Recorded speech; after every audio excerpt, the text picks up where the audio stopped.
Merci de votre fidélité au programme de Renouveau TV et bienvenue dans votre émission Les Grands Jurys. Ce soir, les Grands Jurys reçoivent Dr Marc Saba, directeur pays de l'ONU-SIDA. Avec Monsieur Marc, avec Dr Marc, il sera question des grandes orientations pour aller vers l'élimination du sida à l'horizon 2030. Bonjour, bonsoir, Monsieur Dr Saba. Bonsoir. Merci d'avoir accepté cette comparution devant le grand jury. Merci.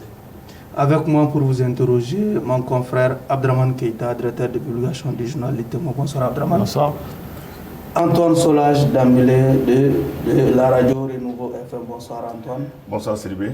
Et je suis Oumar B. Sidibé pour ceux qui nous suivent sur la 98.1 FM ou la radio Renouveau FM. Docteur Marc Saba, voici la composition du jury. Est-ce que vous avez des réserves à faire à ce niveau?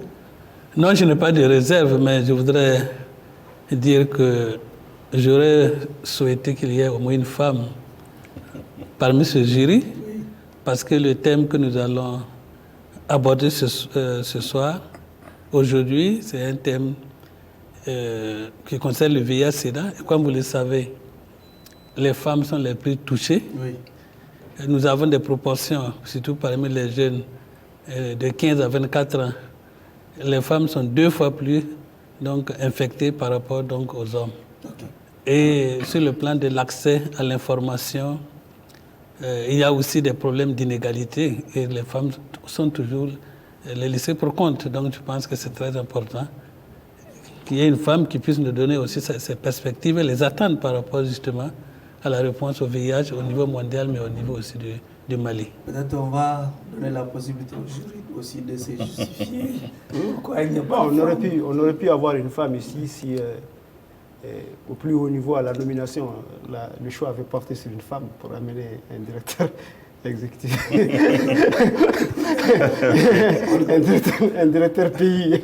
Hein? On a pu choisir une femme, mais comme on ne l'a pas choisi, donc ce n'est pas la faute du jury. Okay, bon, par ailleurs, vraiment, nous sommes sérieusement très comblés de recevoir un homme de son envergure pour nous parler d'un sujet aussi important. Et nous attendons que toute la vérité et tout ce qui doit être su sur la question le soit avec lui. Tout au long de notre débat, ça va durer peut-être 55 minutes. Hein. Oui. C'est vraiment peu pour discuter de cette grande problématique. Okay. Hein? Antoine, nous espérons tirer l'essentiel. Monsieur Sidibé, comme vous le dites, le thème même est vraiment évocateur, parce qu'aujourd'hui, les grandes orientations pour aller vers l'élimination du sida à l'horizon 2030, je pense qu'aujourd'hui, plus que jamais, le monde a besoin de ça, parce que nous allons en débattre. Le sida paraît aujourd'hui comme une maladie un peu oubliée, entre guillemets, mais on en parlera. Ok. Monsieur Saba, le cap étant fixé par des jurés, en tout cas incontestables en termes d'intégrité, je voudrais poser la première question de l'émission. Est-ce que vous pouvez revenir sur le taux de prévalence du VIH-Sida en Afrique, précisément au Mali?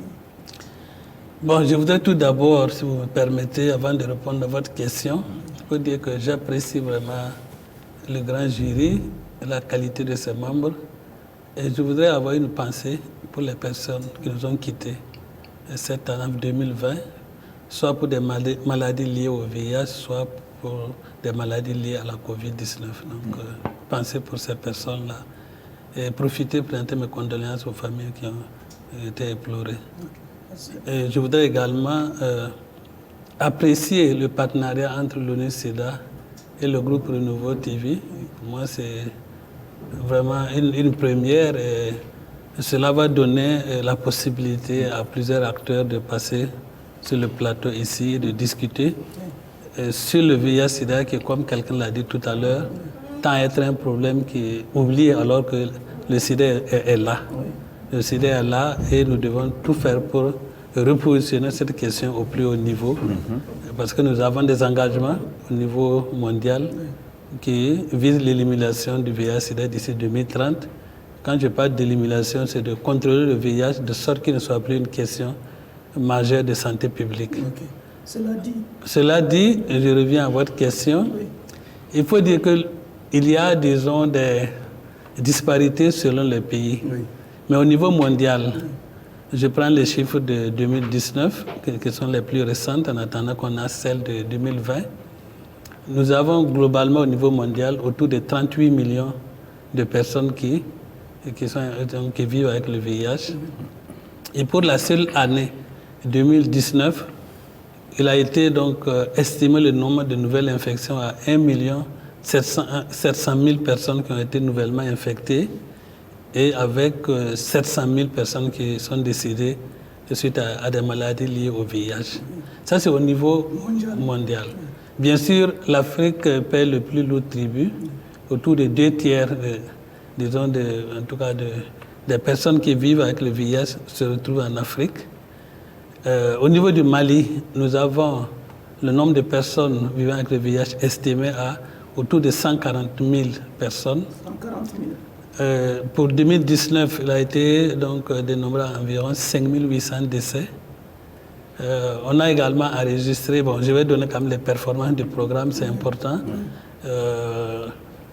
Disons que le pays a pris des engagements qui devaient normalement, à fin 2020, et ça, ce n'est pas le pays, mais c'est mondial, mais décliné au niveau de chaque pays, que nous puissions arriver, disons, à des couvertures de, par exemple, parmi les personnes qui vivent avec le VIH, qu'au moins 90% de ces personnes connaissent leur statut.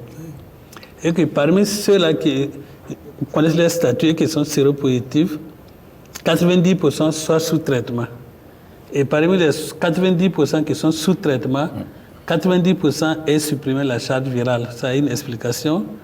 Alors, si dans le sang, on ne retrouve pas les traces du virus, cela suppose que cette personne n'est plus contagieuse, ne contamine plus. Donc ça, c'est important, c'est un moyen très puissant, disons, de la prévention également. Okay. Maintenant, au niveau du Mali, nous avons 43% donc, des personnes séropositives qui connaissent leur statut, c'est-à-dire autour de 62 000. Et parmi ces 62 000 personnes, donc 53 000 sont sous traitement, ce qui nous donne environ 36% en termes de couverture de traitement. C'est quelques chiffres, hein. On peut aller plus loin. Mais c'est pour dire qu'on a encore, en tout cas, beaucoup de schémas à faire. Mais en termes clairs, comment se présente la courbe de contamination au Mali? Bon, les nouvelles contaminations sont toujours là. Croissantes ou décroissantes? Bon, disons en tout cas, on n'a pas réussi à le maîtriser, donc ça veut dire qu'il y a de nouvelles infections. Et beaucoup plus, on a constaté que dans les zones qui sont affectées par les crises humanitaires, les risques sont plus élevés. On reviendra sur tout cela. Oui, effectivement, je voulais en venir. Effectivement, comment il est possible de maîtriser les données dans un pays aussi affecté par l'insécurité, où vous n'avez aucun contrôle sur les services de santé et qui sont chargés de dépistage et qui sont chargés de recueillir les données. Est-ce que vos données au niveau du Mali ne sont pas sous-estimées? Bon, disons que ça c'est un problème. Le sida a ce que nous appelons, disons, on a des logiciels, on a des méthodes d'estimation. D'ailleurs, on en aura la semaine prochaine, qui permet, disons, de compiler, de récolter en partant de la taille de la population du pays, en intégrant certains paramètres, on arrive à dégager donc, les tendances, tout ce que je viens de vous dire. Et ça a donné quand même, disons, ça a prouvé leur efficacité. Mais je suis tout à fait d'accord que dans un contexte où on n'a pas toutes les informations, cela peut entraîner des biais au niveau donc des statistiques. Mais quoi que cette situation arrive, on a quand même des indicateurs ou des données qui permettent quand même de travailler.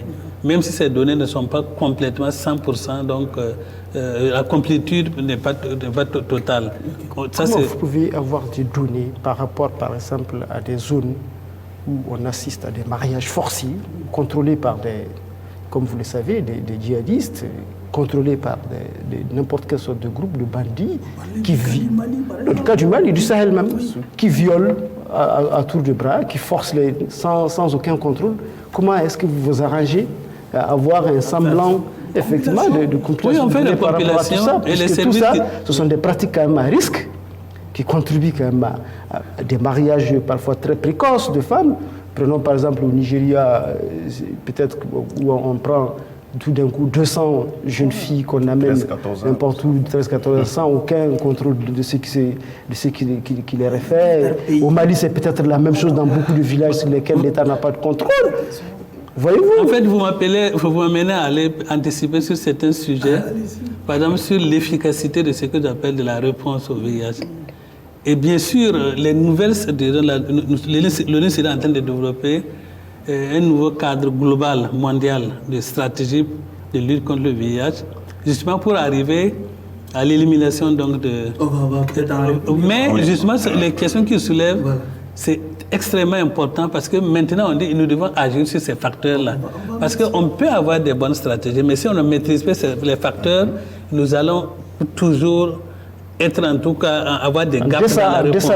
Tout à fait. Ok, docteur Saba, le cap est fixé, on dit l'horizon 2030.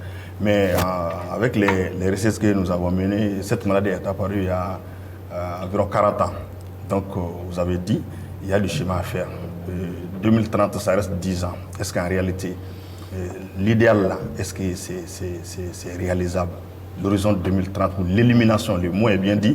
En réalité, dans la pratique, est-ce que c'est possible? Ils ont dit éradication, ce qu'il y a dans leur terme. Non, moi je pense que c'est tout à fait réalisable. Bien sûr, il y a des conditions. Ça, c'est important. Et je pense que c'est aussi extrêmement important de se fixer des objectifs. Oui. Lorsqu'on parle de l'élimination, c'est comme je l'ai dit, c'est arriver à contrôler la pandémie, faire en sorte que ce ne soit plus un problème majeur de santé publique. Donc, il y a des préalables. D'abord, et comme vous l'avez même mentionné au début, il faut vraiment cet engagement politique, que tout ce qu'on a connu au début de l'épidémie, ce mouvement citoyen, ce mouvement de l'implication des leaders politiques à tous les niveaux, que vraiment on repense cela. Parce qu'aujourd'hui, ce qu'on constate est que le sida, c'est tout comme ce n'est plus une priorité dans beaucoup, donc, en tout cas dans des pays. Mais dans 10 ans, est-ce que vous pensez que réellement on pourra éliminer le moi, j'y crois parce que, bon, quoi qu'on on a fait une évaluation de la situation. Comme je l'ai dit tantôt, tous les pays ne sont pas au même niveau. Il y a des acquis quand même qui sont là, indéniables. On a pu accroître de façon sensible la couverture en matière de traitement. Aujourd'hui, autour de 26 millions de personnes sont sous traitement au niveau mondial. Okay. Donc, il reste autour de 12 millions de personnes qui attendent le traitement. Donc, il y a ce pas-là à faire. On a aujourd'hui réussi à mobiliser des fonds, même si les financements ne sont pas suffisants.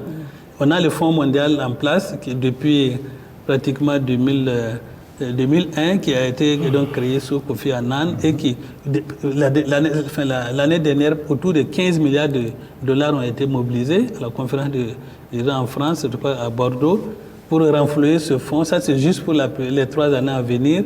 On a le gouvernement américain qui intervient à travers le PEPFAR. Parfois, dans certains pays, c'est vraiment des montants consistants. Donc, en matière, il y a quand même des progrès qui ont été faits. Il y a aussi le fait qu'il y a aussi la connaissance de la maladie à travers donc, des études, l'information stratégique aujourd'hui qui nous permettent d'avoir des données précises qui nous permettent aussi, qui nous permettent d'intervenir sur la base des évidences. Par exemple, où il y a des gaps, qu'est-ce qu'on doit faire?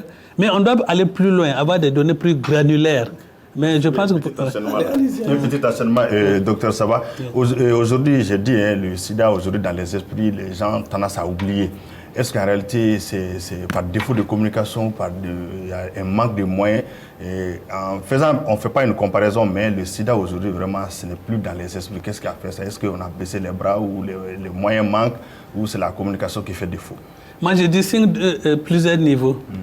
Il n'est plus dans les esprits. D'abord, c'est d'abord au niveau des dirigeants d'abord, sur le plan politique, où vraiment on sent qu'effectivement cette flamme, cet engagement est en train de s'émousser. Ça, il faut le dire. Dans beaucoup de pays. Et il faut vraiment qu'il y ait ce réengagement, disons, au niveau politique. Parce que lorsque le politique est engagé, Et donc, il y a un effet d'entraînement. Au niveau des individus, aussi parce que, bon, il y a les médicaments. On sait que, bon, en tout cas, on a le traitement, même si ce n'est pas un traitement curatif. Si on suit son traitement, on ne meurt pas de sida. Donc, il y a aussi le fait que les programmes de prévention ont été complètement... Je vous donnerai des chiffres pour illustrer cela. Ont été complètement, plus ou moins abandonnés. Vous prenez par exemple, moi en regardant disons, les données au niveau du Mali, on s'est rendu compte que dans la frange d'âge des jeunes de 15 à 24 ans, il y a 7% seulement qui connaissent les moyens de prévention contre le VIH. Ça veut dire qu'on a complètement... Il y a toute une... disons, une génération, voilà, pratiquement. Donc, je suis d'accord qu'il y a ces aspects aussi. Le fait que, bon, on a les médicaments, le fait que, bon, l'information aussi, la prévention, on n'a pas intensifié et maintenu le cap dans les programmes de prévention. Donc, tout ça, c'est des éléments qui expliquent que, voilà. Ça ne va pas jouer sur le cap 2030 ? Non, nécessairement, mais il y a des réponses à cela. D'accord. Pour rester dans les chapitres état des lieux, comment se comportent les systèmes de riposte sanitaire malien dans le concert des Nations Unies en termes de lutte contre les VIH? Non, je pense que bon, le Mali fait partie quand même des pays qui sont des pays pionniers. Quand on regarde par exemple, bien sûr, une lutte qui a commencé au niveau de monde médical, au niveau du ministère de la Santé, très vite aussi relié par les associations telles que Arcade, SIDA, REMA+, et bien d'autres organisations. Donc, et il y a aussi la décentralisation de la réponse au niveau du Mali. Je pense qu'à ce niveau, il y a eu des progrès, mais comme je l'ai dit tantôt, avec les chiffres que nous avons, on doit faire plus. Okay. On doit faire plus, mais de façon accélérée. Okay. On doit identifier les domaines où on sait mieux faire et qui ont des impacts. Bon élève en la matière, c'est ça le fond de la question. Bon élève, moi je pense qu'il y a des efforts à faire. Je crois que c'est ce que je peux dire. C'est le langage diplomatique. Ça, oui. Oui, mais moi je pose la question autrement. Oui. Dans l'atteinte de vos objectifs 2025 ou 2030, tantôt je vois 2025-2030, qu'est-ce que vous attendez des autorités pour accompagner ces objectifs-là? Non, moi je crois que directement c'est vraiment que le sida soit dans l'agenda politique, même de la transition des autorités au plus haut niveau. Ça, et qu'il y ait plus de moyens, je sais qu'il y a... Bon, souvent, on est devant, disons, des priorités multiples. Mais pourquoi je fais le plaidoyer pour le VIH-Sida? Je sais que ce soit au niveau mondial, que ce soit au niveau africain, au niveau des pays, il y a eu beaucoup d'investissements. Vous l'avez dit depuis 40 ans. On a beaucoup investi sur le sida. On a des progrès, mais si aujourd'hui, le travail n'est pas fini, si on ne continue pas, si on ne renforce pas l'action, on aura encore... C'est-à-dire on risque d'abord, de perdre le terrain et un rebond du VIH, surtout par rapport à l'accroissement des nouvelles infections. Ça, c'est un risque qui est là. Donc, pour moi, on a intérêt aujourd'hui à ne pas arrêter le travail à mi-chemin, de continuer vraiment jusqu'à l'objectif de 2030 en espérant que avec une bonne évaluation et avec un bon ciblage. Au niveau national, qu'est-ce qu'on doit faire pour ça? Pour moi, j'ai parlé de ce j'ai parlé de cet engagement politique qu'on maintient, que plus de ressources également. Et qu'au niveau aussi opérationnel, et programmatique opérationnel, bon, on a des plans, mais on essaie d'avoir, disons, une approche des données plus spécifiques, granulaires, qui nous permettent de savoir où sont les gaps, qu'est-ce que nous devons faire par rapport à telle ou telle population. Je crois que maintenant, il faut aller vers vraiment beaucoup plus de professionnalisme. Oui. On a aussi constaté que dans certains pays, des ressources ont été disponibles, mais on s'est rendu compte qu'en termes d'impact, c'était pas ça. Donc, qu'est-ce qu'on fait par rapport à l'optimisation et à l'efficience et à l'efficacité de nos interventions? Effectivement, bon, on revient toujours par rapport aux ressources. C'est qu'au niveau de l'Afrique de l'Ouest et du Centre, il me semble que ce n'est que 38% des ressources nationales. Et les contributions nationales aux ressources disponibles ne constituent que 38%, selon mes lectures. Qu'en est-il du Mali? Au Mali, on tourne autour de... Je peux dire qu'au niveau du Mali, les financements... intérieurs. Non, je parle d'abord de la contribution de la communauté internationale pour le VIH. On peut faire par déduction. c'est autour de 75 à 80%. Donc, tout le reste, il y en a qui viennent aussi de la société, du secteur privé. Mais je n'ai pas les données, par exemple, pour le sida, mais je sais seulement qu'en faisant quelques recherches pour le secteur de la santé, par exemple, si je ne me trompe pas, et ce que j'ai vu comme données, c'est autour de 6%. Par rapport donc à l'objectif d'Abuja, qui est des engagements pris par les États, qui est de 15%, on est loin du compte. Et comme je dis, ce n'est pas au niveau donc, du Mali seulement. Je peux donner l'exemple de plusieurs pays. Comme c'est au Mali que vous êtes... Voilà, mais je le dis pour dire que quand je parle d'efforts à faire, c'est par rapport à tout ça. Parce que, vous savez, le sida, c'est une lutte multisectorielle dont le secteur de la santé a vraiment, disons, un rôle extrêmement important dans bien sûr tout ce qui est le volet traitement de beaucoup de choses. Maintenant, quand je parle de financement nationaux de la santé, et je dis c'est autour de 6%, si les données que j'ai eues sont confirmées, c'est-à-dire que, vous voyez par déduction ce que ça fait. Si le secteur de la santé n'est pas suffisamment financé, si le système de santé n'est pas performant, ça veut dire que les autres maladies vont être aussi affectées en termes de choses. Antoine, donc, docteur Saba, moi je vais aborder le dépistage. Pour savoir d'abord qu'on a le VIH-Sida, il faut le dépistage, alors que les gens sont vraiment sceptiques. Donc, quelle stratégie avez-vous aujourd'hui vraiment pour briser ce scepticisme-là? Parce que en réalité, le dépistage pose problème. Il y a beaucoup de barrières culturelles, souvent religieuses. Bon, quelle stratégie avez-vous vraiment pour que les gens puissent se faire dépister? Moi, je suis tout à fait d'accord avec vous que le dépistage est essentiel.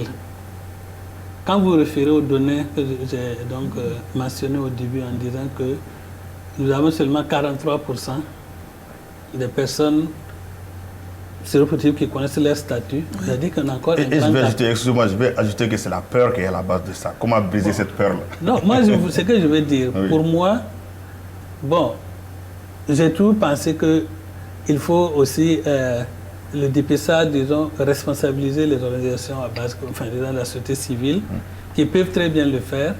Je sais que il est possible, en tout cas, qu'il y ait une sensibilisation à la base, c'est important. Le dépistage aussi, il faut aller vers des stratégies, pas générales, mais spécifiques. Parce qu'on s'est rendu compte que c'est beaucoup plus ce que nous appelons les populations clés, où vraiment il y a beaucoup de séropositifs. Je parle des professionnels du sexe, je parle des hommes qui ont des sexe avec des hommes, je parle aussi des prisonniers ou des personnes qui utilisent les drogues injectables. Donc, on a des données qui montrent que dans ce milieu-là, la prévalence est élevée. Donc, il faut avoir une approche pour cibler ces populations-là. Mais nous n'oublions pas aussi qu'on a aussi, disons, bon, ça c'est le dépistage, aussi les enfants, qui constituent pour nous un public très très important. C'est-à-dire promouvoir le dépistage précoce au niveau donc, des enfants, ça c'est important. Et procéder aussi, et des femmes enceintes aussi, aller vraiment pour qu'elles puissent se dépister, c'est important. Là, on peut mettre en place des programmes pour prévenir la transmission de la mère à l'enfant. Et moi, j'ai toujours pensé, et je suis convaincu qu'il est possible d'arriver à l'élimination de la transmission de la mère à l'enfant, au Mali ici. Moi, je pense que c'est vraiment, et je ferai le plaidoyer dans ce sens-là, qu'on ait vraiment cette ambition et que, au niveau du gouvernement, s'engage. Il suffit de prendre les précautions. Voilà, c'est possible, c'est possible. On a non seulement on a la technologie, on a les techniques, on a pour le faire. Donc ça, c'est là où on peut vraiment faire la différence rapidement. Ok, docteur, quand vous annoncez l'objectif 0 cas de maladie du sida à l'horizon 2030, certains pessimistes comme moi, par exemple, peuvent vous traiter de vendeur d'illusions ou de rêves. En quoi cet objectif est réaliste? Moi, on n'a pas parlé de 0 cas, on a dit de contrôler. Il y aura certainement des gens qui... La preuve qu'on a... Si on a des il y a le terme élimination. Non, éliminer, c'est que les nouvelles infections... Éradication. Voilà, et les nouvelles infections qui baissent sensiblement au point que ce n'est pas un problème. Non, ce n'est pas 0. Il y aurait toujours des gens, puisque les traitements, quand on est séropositif, mais on a les médicaments, on vit avec, on travaille, mais arriver complètement à réduire sensiblement les nouvelles infections, arriver aussi à continuer à mettre les gens sous traitement, c'est surtout ça l'objectif. Et de contrôler carrément Est-ce que cet objectif-là peut être atteint? Moi, je trouve que je pense qu'il peut être atteint. Et comme j'ai toujours dit, ça c'est un engagement qui a été pris. au niveau mondial, ce n'est pas un slogan. Vous y œuvrez pour... On y œuvre et les États aussi ont adhéré à cet objectif. Okay. Donc ils doivent rendre compte aussi, et le rendre compte aussi, parce qu'au niveau de l'Assemblée générale des Nations Unies, il y a des réunions périodiques où les États rendent compte des progrès, compte des rapports. Ça, c'est extrêmement important. Allez-y. Oui, et effectivement, vous l'avez dit, on a tendance à croire que le VIH, puisqu'on fait parfois aussi la différence le VIH et le sida, le VIH et le sida ne sont plus une priorité des États au niveau mondial, et cela c'est davantage justifié avec la grande attention qu'on a accordée à la Covid, au détriment de cette maladie-là. Est-ce que quelque part vos objectifs ne seront pas compromis par une défaillance, un déficit de volonté politique à l'international? Parce qu'on voit qu'avec la Covid, on a trouvé le vaccin à la vitesse de la lumière, et que depuis 40 ans, comme il l'a dit, on a l'impression qu'il y a peu d'entrain pour la recherche de solutions. Bon, disons, le risque, c'est certain que le risque est là, parce que bon, c'est une maladie maladie émergente qui a quand même eu un impact au-delà de la santé, un impact sur l'ensemble de l'économie, au niveau social. Donc, et bien sûr, les pays les plus touchés, c'est les donateurs traditionnels qui ont mis beaucoup d'argent pour justement apporter une réponse à cette pandémie. Mais en plus, donc il y a certainement, disons, un risque vraiment pour les années à venir. On ne sait pas ce qui va arriver en 2021, 2022, 2023. Pour ce qui est des trois, disons, actuellement, on ne sent pas, disons, cette chose. Mais au niveau programmatique même déjà, la mise en œuvre des programmes, on s'est rendu compte qu'il y a aussi des problèmes de performance, parce que bon, il y avait la limitation des mouvements, il y a beaucoup de restrictions qui ont affecté même, disons, la mise en œuvre de... Même, on a les ressources, mais la mise en œuvre des programmes, ça c'est une réalité. Pas seulement dans le domaine du sida. Mais les financements, comme vous dites, beaucoup d'argent a été mis pour la Covid. Ça, il y a un risque, on ne sait pas qu'est-ce qui va arriver les années prochaines. Nous, au niveau sida, on est même membre au niveau mondial de co-lead par rapport, disons, à la Covid-19, surtout pour les questions de vaccins. Notre directrice régionale, directrice exécutive au niveau mondial est vraiment très active et co-dirige, disons, cette initiative. Mais moi, je suis convaincu que vraiment ce risque, comme vous le dites, va risquer de poser des problèmes de financement. On a commencé le plaidoyer, même chose en disant que beaucoup d'investissements ont été faits. Nous sommes, disons, en tout cas, nous progressons vers un objectif d'élimination. Si nous arrêtons les financements, ou si le secteur, le VIH est sous-financé, donc c'est vraiment des investissements perdus. Et je crois que personne n'a intérêt aujourd'hui à arrêter. Donc, c'est que le problème est clair. Est-ce qu'aujourd'hui, on ne peut pas dire une bonne fois pour toutes qu'en réalité, on n'a pas trouvé la solution au VIH-Sida parce que ça ne concerne pas un certain monde, un monde occidental qui a les moyens d'y faire face plus que nous. Oui. Et que si ça les concernait, on allait y trouver les solutions de la même façon qu'on a trouvé la solution à la Covid. Oui. Moi, je peux vous dire qu'il y a eu des recherches sur le vaccin sur le VIH. Il y en a eu même des essais qui ont été faits. Malheureusement, disons, le niveau, disons, d'efficacité ne permettait pas donc de généraliser ces vaccins. Donc, certainement c'est timide, mais il y a eu quand même des investissements dans ce domaine. Et comme je l'ai dit aussi, oui, il y a quand même, quand vous regardez les financements, quoi qu'on dise, disons du VIH, les fonds viennent beaucoup plus des donateurs. J'ai parlé tantôt de près de 80% des ressources. Je peux dire que elle-même la production des médicaments, aujourd'hui on a... Est-ce que la recherche aussi ne souffre pas de manque de fonds? Voilà, peut-être. La recherche aussi et qu'au niveau de la production des médicaments, aujourd'hui par exemple on a des formules qui sont moins, en tout cas plus supportables même pour le patient par rapport donc il y a 5 ans, il y a 10 ans. Mais ce n'est pas pour dire que, pour moi, je pense qu'il faut maintenir, comme vous dites là, il faut aller vers vraiment continuer la recherche du vaccin, ça c'est essentiel.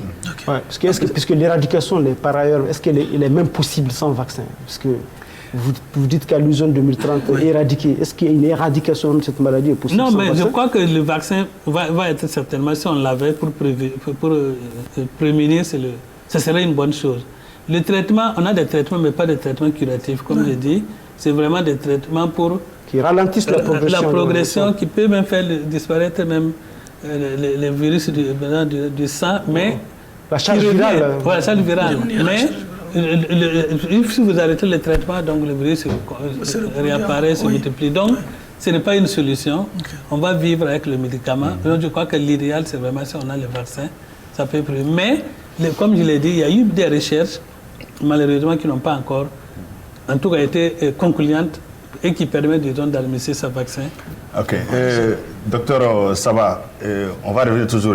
La lutte contre le sida, vraiment, ça a rencontré beaucoup de difficultés. Je vais revenir au niveau des financements. Vous l'avez dit. En voyant aujourd'hui les grands pays qui financent là, nous savons que les États-Unis, en tout cas, sont lourds dans le financement quand même des institutions spécialisées de l'ONU.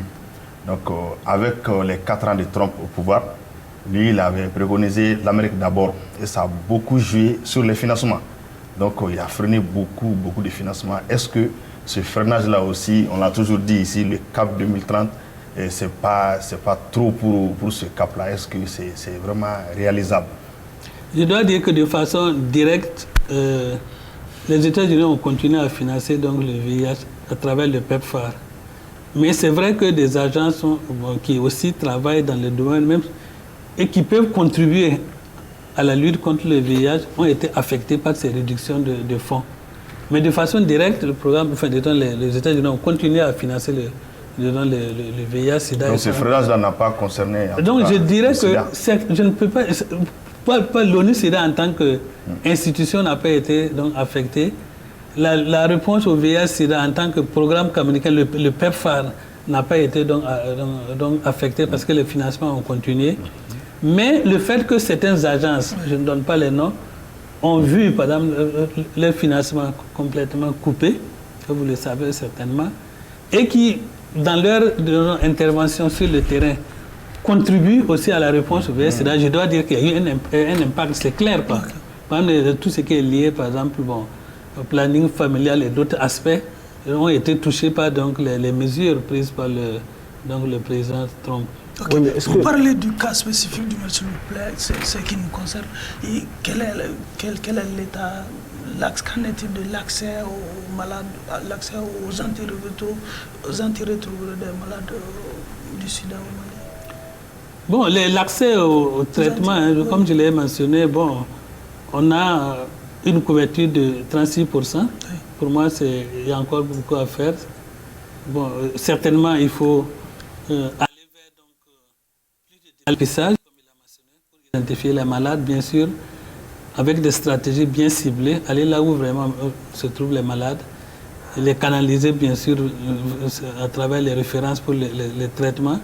Moi, je dirais qu'il faut davantage aussi impliquer la société civile parce qu'ils ont quand même la disponibilité des médicaments. Non, les médicaments, je pense que on n'a pas signalé des ruptures, en tout cas importantes ces temps-ci. Mais bon, c'est lié aussi, disons, aussi à toute la logistique pour l'accès. Pour les médicaments, je ne pense pas qu'il y ait des ruptures signalées, à ma connaissance. Vous avez rompu la chaîne, donc moi, je reviens un peu sur le financement, parce que je voulais rebondir là-dessus un peu. Est-ce que le déficit du financement et la réticence des grands contributeurs à financer ne dépend pas quelque part aussi de la gouvernance et de l'utilisation faite des fonds déjà alloués? Parce qu'on remarque que dans beaucoup de cas, quand même, il y a quand même des réserves, il y a l'utilisation de ces fonds-là a été très mitigée. De détournement, beaucoup d'autres choses dont on parle. Moi, je pense qu'il y a tout un processus aussi pour préparer donc, ce que nous appelons les notes conceptuelles ou des requêtes au Fonds mondial, qui est d'abord au niveau national, bien sûr, avec l'appui des partenaires aussi pour préparer donc, ces requêtes ou ces notes conceptuelles. Donc ça obéit à un certain nombre de critères, bien sûr, pour que le pays puisse avoir accès. Oui, dans la gouvernance, puisse avoir accès donc, à ces ressources-là. Maintenant, après ça, vous avez la mise en œuvre. et qui prend en compte justement les questions de gouvernance, les questions même de gestion des risques, parce que ça c'est très important. Et bien sûr, il y a le Fonds mondial, je prends l'exemple du Fonds mondial, il y a des audits qui sont faits régulièrement. Et bien sûr, s'il y a des cas de malgouvernance ou de mauvaise gestion, en général, il y a des pays qui ont été sanctionnés, on suspend carrément donc les financements. Donc, mais comme je dis, au-delà des problèmes de gestion, il y a aussi un problème d'efficacité. Je pense que, je l'ai mentionné en disant que on a vu des cas où des fonds étaient disponibles, mais les résultats obtenus sont en deçà des attentes.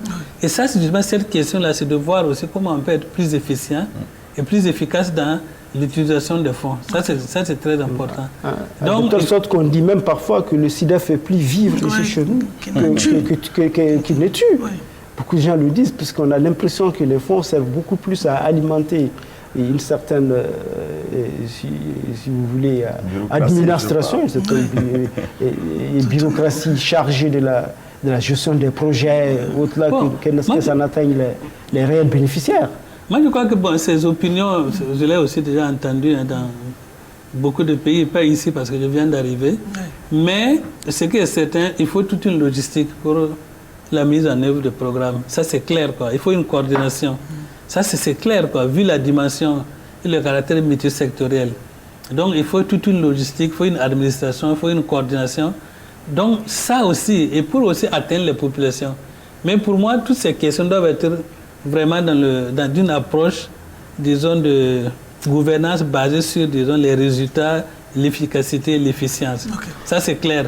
Je ne dis pas qu'il n'y a pas de problème, ça, c'est clair, quoi.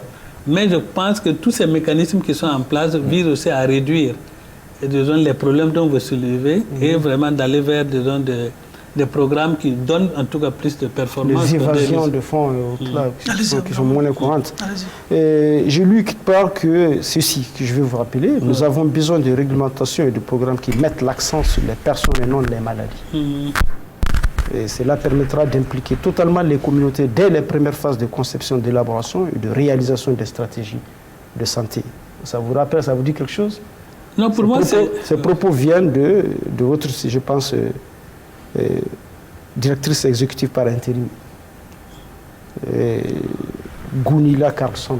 Ah oui, voilà, effectivement. Comment est-ce possible, dans des pays comme le Mali, dont vous êtes le directeur, d'axer les stratégies sur des communautés avec autant de tabous sur la maladie, avec autant de, tu as vu, de pesanteurs culturelles qui freinent l'appropriation de cette pandémie par les sociétés? Comment on peut s'y prendre?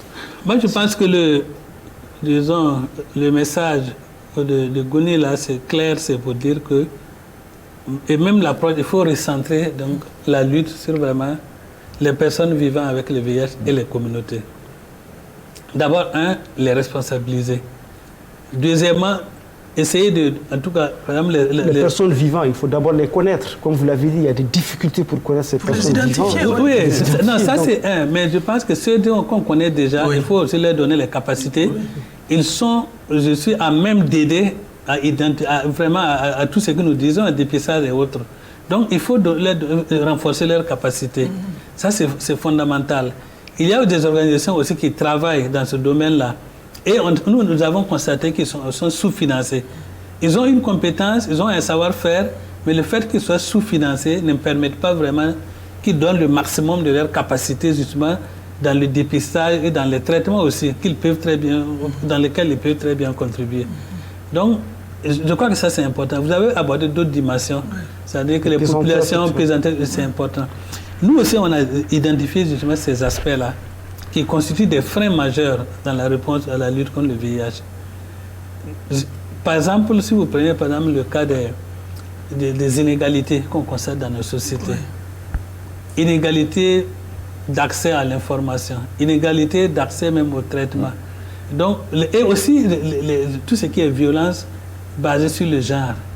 Ça, c'est des facteurs qui freinent la lutte. Vous pouvez aussi prendre en compte aussi tout ce qui est la stigmatisation, la discrimination, qui font que des personnes sont marginalisées et qui se cachent aussi. Parce qu'ils ont peur même de connaître leur statut, de fait d'être rejetés même par la société. Et je dois dire vous avez aussi des groupes qui sont réfractaires même aux moyens de prévention. Moi, je me rappelle une année quand le président de la République, Alpha Oumar Konaré, avait brandi un préservatif en tenant son discours lors de la journée internationale de lutte contre ça crée tout un tournée.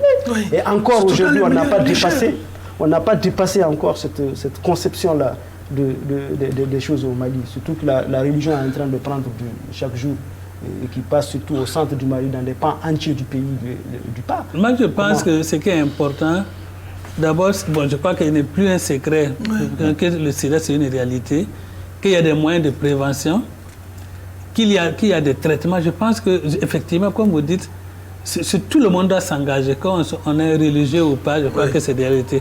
Et chacun, certainement, a eu un proche ou un ami qui a été atteint. A été affecté. Affecté ou bien atteint. Donc, pour moi, c'est ça, vraiment, on doit aller vers, justement, il ne faut pas, disons...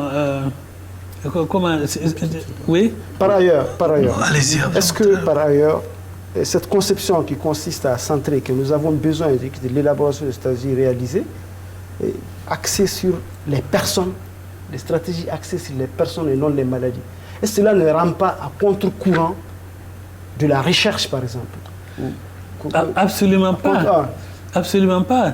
Axé sur les personnes, ça dit qu'il faut, disons, répondre aux besoins de ces personnes-là en matière de traitement. C'est important. Parce qu'elle a dit elle a dit et non les maladies. Ça veut dire qu'en réalité, il faut laisser tomber les recherches sur des vaccins et autres. Ne considérer que... Non, je ne pense pas. Je crois qu'il y a une hiérarchisation et c'est important. La priorité, c'est d'aller sur vraiment les besoins des personnes qui sont touchées. Et le deuxième élément, utiliser donc les canaux des organisations de la société civile qui ont un savoir-faire, les renforcer pour qu'ils puissent aider, justement pour aller de l'avant. Parce qu'on s'est rendu compte que l'accélération actuelle, si on continue à faire, comme les Anglais disent, business as usual, on n'ira pas loin. Oui. Donc il faut vraiment innover. Et je profite pour dire qu'il faut introduire donc, de nouvelles technologies de l'information. Ça, c'est extrêmement important. On a aujourd'hui la possibilité d'aller vite en utilisant donc tous ces aspects-là. Allez-y, Antoine. Docteur Saba, en début d'émission, vous l'avez dit, la lutte contre le sida, elle est multisectorielle. Donc la santé, c'est la base. Est-ce que vous pouvez nous parler d'autres secteurs clés, en tout cas en plus du secteur de la santé, donc dans la lutte contre le sida? Bon, j'ai dit que la lutte est multisectorielle, mais il y a aussi des aspects liés, par exemple, à la stigmatisation, la discrimination. Ça, c'est très important. Qui peut le faire? La société civile est là. Il faut pouvoir sensibiliser aussi, contribuer.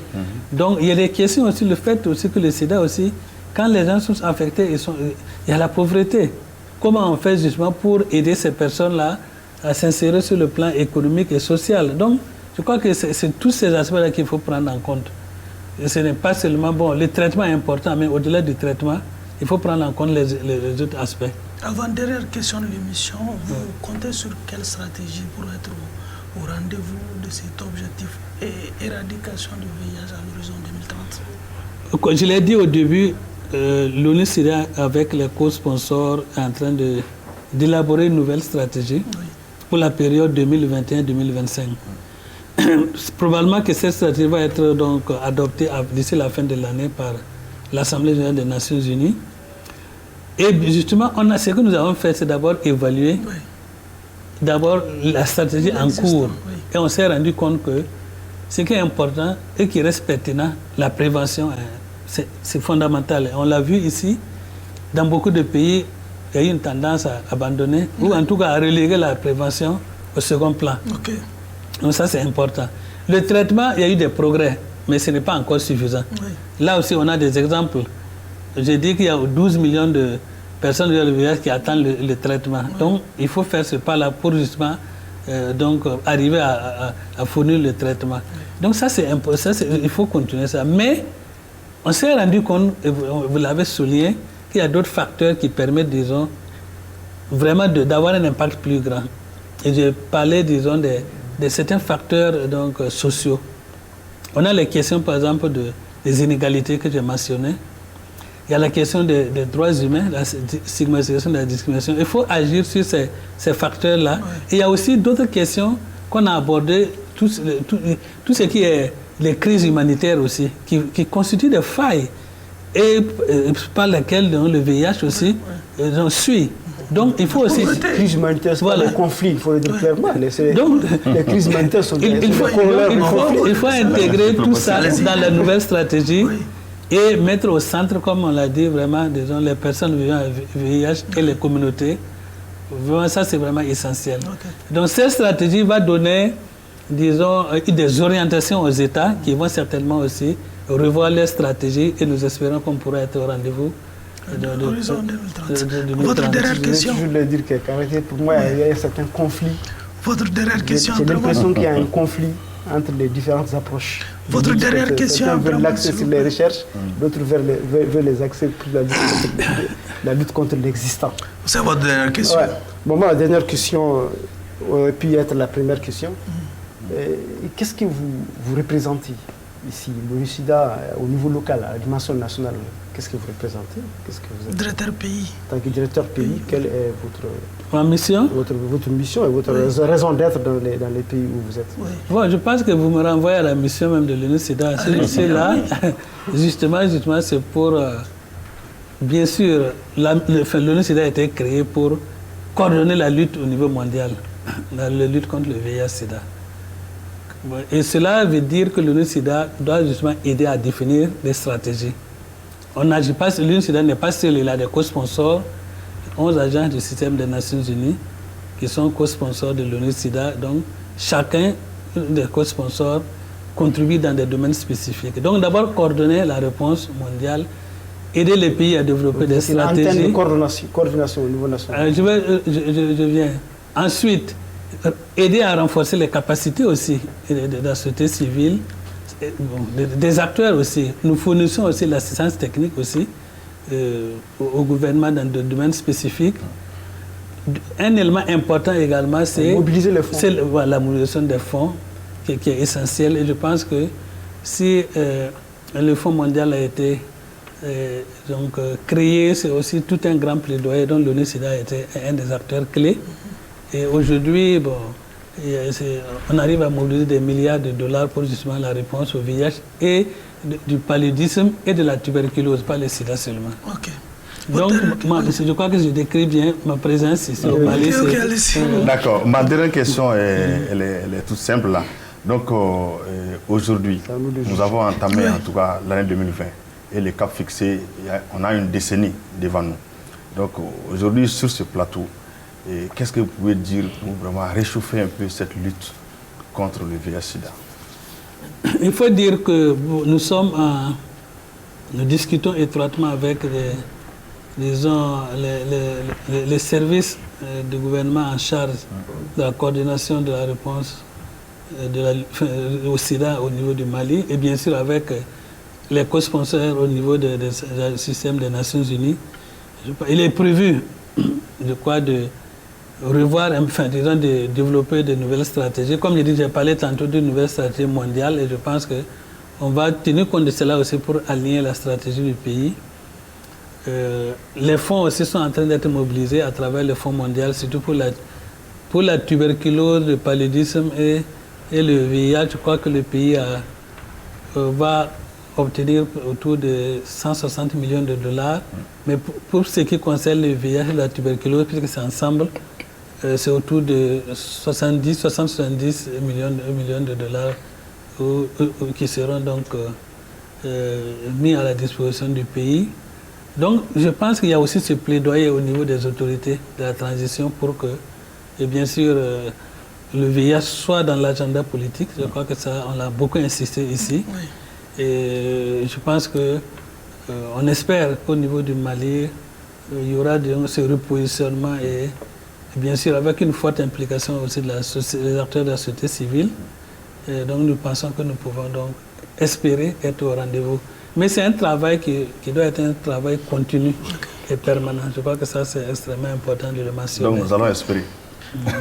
Docteur Max, il y a un volet dans cette vision 2030 qui qui a échappé à la vigilance du jury, c'est le lieu de le dire? Non, je dirais que cette année, nous vivons, disons, un contexte particulier, je parle depuis 2020, marqué par la Covid-19. Je dois dire que le Mali n'est pas en reste, est touché aussi. Et ce contexte particulier, dans nos planifications, dans les stratégies, nous devons le prendre en compte parce qu'il a un impact bien sûr sur la santé, mais un impact aussi économique et social aussi. Et nous devons tenir en compte. Et nous ne savons pas aussi, nous devons nous poser la question, en 2022-2023, quelles peuvent être les conséquences par rapport, disons, à ce que nous faisons aujourd'hui. Donc je crois que ça, c'est extrêmement important que nous puissions donc prendre cela en compte. Ouais. Et de dire aussi que, bon, on a des maladies émergentes qui arrivent. Aujourd'hui, c'est la Covid-19, on ne sait pas. Et que bien sûr, cela encore nous appelle à dire, enfin, à investir davantage sur le VIH pour vraiment arriver à l'éliminer. Ça sera quand même un acquis pour l'humanité.